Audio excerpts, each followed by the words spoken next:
The gravel crunched beneath my shoes like the brittle bones of something long dead, each step a reminder that I was 63 and no longer built for journeys that ended in places like this. Willow's End wasn't even a village in the proper sense, just a scatter of houses clinging to the lip of a valley, as if the hills had spat them out centuries ago and forgotten to sweep up the mess. The air tasted of iron and pine, sharp enough to sting the back of my throat. I clutched the deed Marcus had pressed into my palm, the paper already softening from the sweat of my grip. A birthday gift, he'd called it. 63 years on this earth, and my only child had gifted me exile. The house crouched at the end of a rutted lane, its roof sagging like the spine of an old dog that had given up on standing straight. Paint the color of dried blood peeled in long curls from the clapboards, revealing gray wood beneath, soft with rot. The front door hung crooked on its hinges, the brass knob tarnished to a sickly green. I had to shoulder it open, and when it gave way, a sigh of dust and mouse droppings rolled out to greet me. The smell hit next, mildew thick as soup, laced with something sweeter, almost cloying, like overripe fruit left too long in a bowl. I stepped over the threshold and let the door thud shut behind me. The sound echoed through the empty rooms, bouncing off walls papered in a floral pattern so faded it looked like the ghosts of roses. My suitcase, a battered brown thing I'd owned since nursing school, thumped to the floorboards. I left it there. Unpacking felt like surrender. Marcus hadn't come inside. He'd idled the SUV at the gate long enough to watch me wrestle the key from the rusted lock, then raised a hand in a wave that managed to be both perfunctory and final. "You'll be fine, Mom," he'd said through the open window, his voice bright with the confidence of a man who'd never had to be fine on his own. "It's quiet, peaceful, just what the doctor ordered." The doctor. As if my blood pressure had anything to do with the fact that he'd sold my apartment out from under me while I was in the hospital for a routine checkup. As if peace could be measured in square footage in the absence of neighbors. I was alone now in every sense the word allowed. Widow of Thomas Harper, who'd dropped dead in the produce aisle of the Safeway clutching a bag of oranges. Mother of Marcus Harper, who'd grown into a stranger with a mortgage and a wife who called me, Mrs. H, in a tone that suggested I was a piece of furniture she hadn't decided whether to keep. And now, resident of nowhere. The living room was a cave. A single bulb dangled from the ceiling on a frayed cord, but when I flipped the switch, nothing happened. Of course, electricity was another amenity Marcus had forgotten to mention. I fished the candle from my purse, beeswax, a gift from a patient years ago, and lit it with the lighter I'd carried since Thomas's funeral, for reasons I'd never examined too closely. The flame bloomed, small and defiant, throwing shadows that danced across the water-stained ceiling like memories I didn't want to invite in. I moved through the house by candlelight, cataloging the damage the way I'd once triaged patients in the ER. Kitchen. Sink crusted with rust, faucet dripping a slow, brown tear. Bathroom. Toilet that rocked when I sat, mirror spider webbed with cracks that turned my reflection into a funhouse grotesque. Upstairs, because of course there was an upstairs, and of course the stairs groaned like they resented the weight of me, 2 bedrooms and a closet that smelled of cedar and regret. The mattress in the larger room was a battlefield of stains. I dragged it downstairs instead, wrestling it through the narrow hall until it lay in the living room like a beached whale. Closer to the door, closer to escape. By the time I'd swept the worst of the mouse droppings into a corner and laid out my few belongings, tea-tin, Thomas's photo in its CR. Act frame, the orange pill bottle that rattled like a maraca, I was trembling with fatigue. The candle had burned low, wax pooling on the windowsill. Outside, the night pressed against the glass, thick and starless. I told myself I'd sleep, just for an hour, then figure out the rest in the morning. There had to be a store somewhere. A bus. A way back to the city before Marcus finalized whatever paperwork turned my life into his profit margin. I lay on the mattress fully clothed, shoes and all, the candle stub flickering on the floor beside me. The silence was so complete I could hear my own pulse, a frantic drumbeat in my ears. And then, beneath it, something else. A scrape, soft but deliberate, like a chair being pushed back from a table. It came from the wall that separated this house from the one next door. I sat up, heart lurching. Marcus had sworn the neighboring property was abandoned, tangled in some probate mess that kept even squatters away. Yet the scrape came again, followed by the faint clink of porcelain. A teacup, maybe, and then, impossible, but unmistakable, a voice.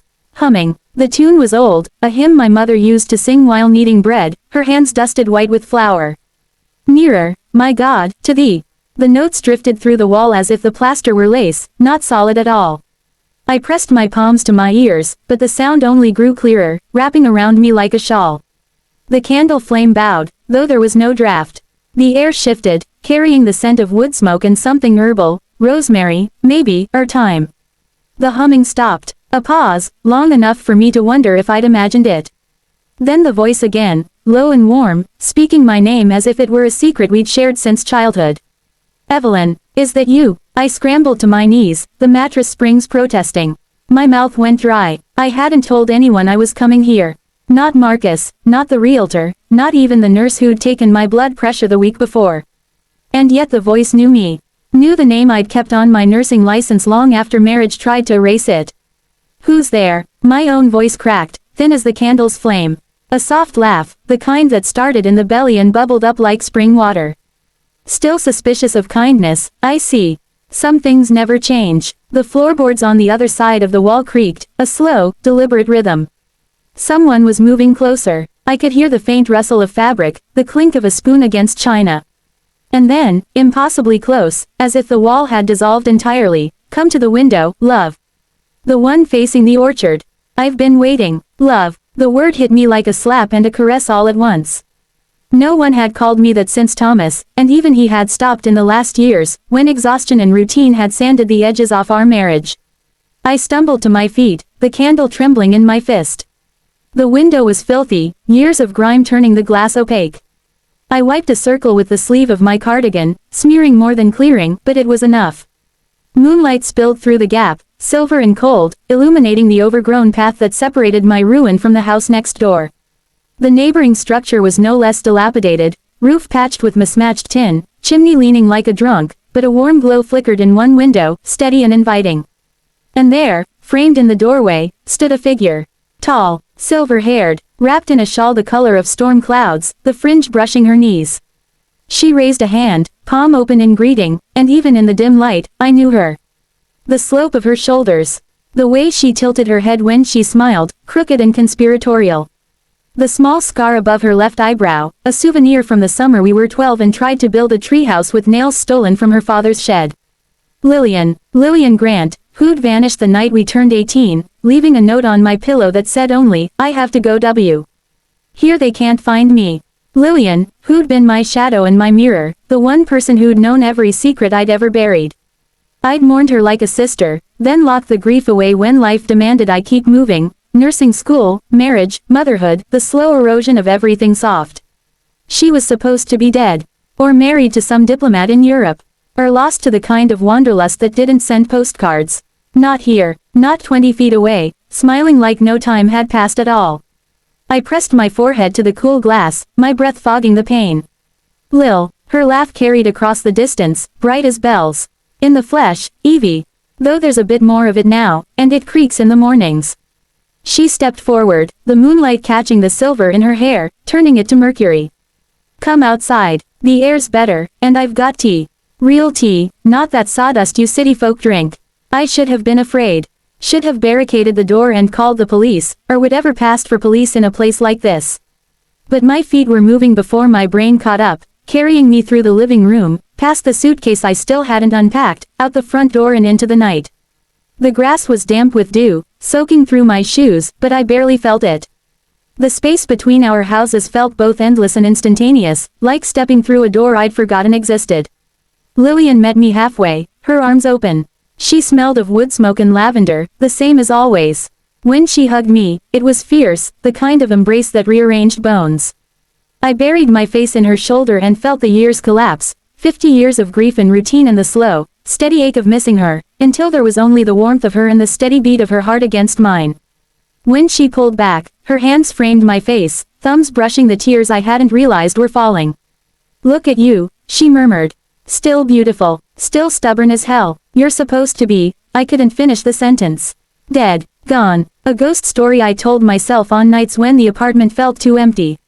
Supposed to be a lot of things. She tucked a strand of hair behind my ear, the gesture so familiar it hurt. But here we are, and here you are, courtesy of that son of yours. Her smile faded, something sharp flickering behind her eyes.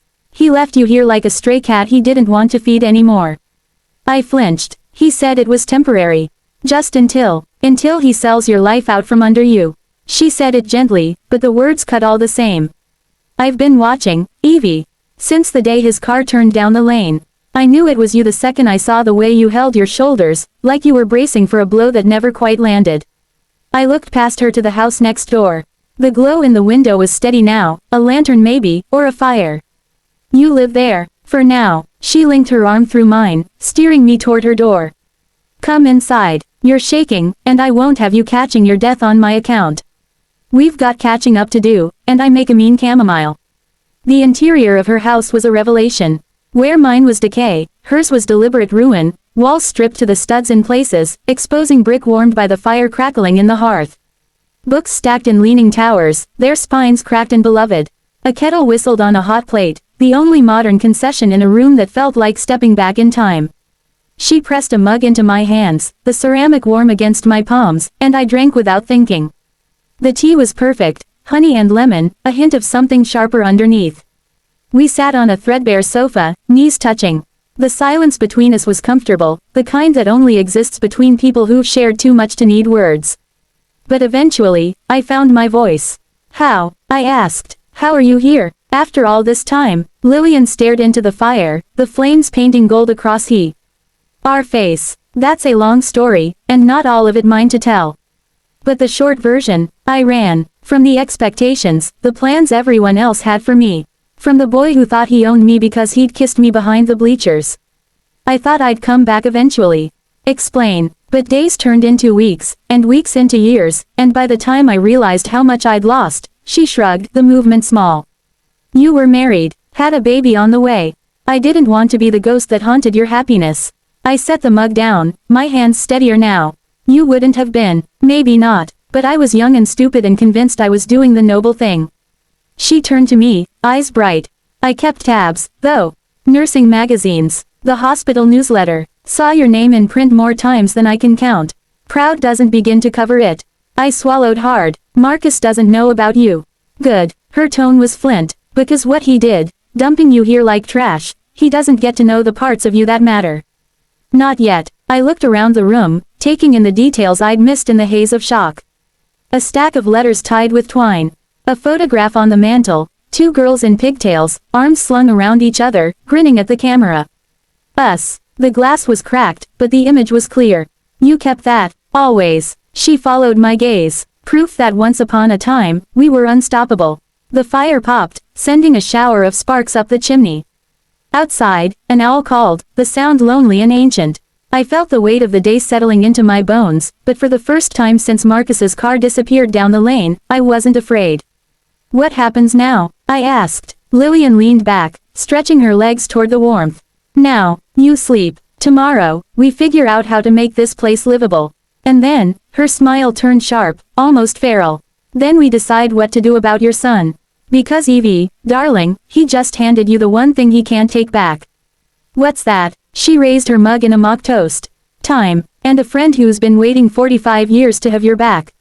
I laughed then, the sound rusty but real. The candle in my own house had long since burned out, but here, in Lillian's ruin-turned sanctuary, the light was steady and warm. For the first time in years, I wasn't bracing for the next blow. I was planning the counterpunch. And Marcus, he had no idea who he'd left me next door to. To be continued.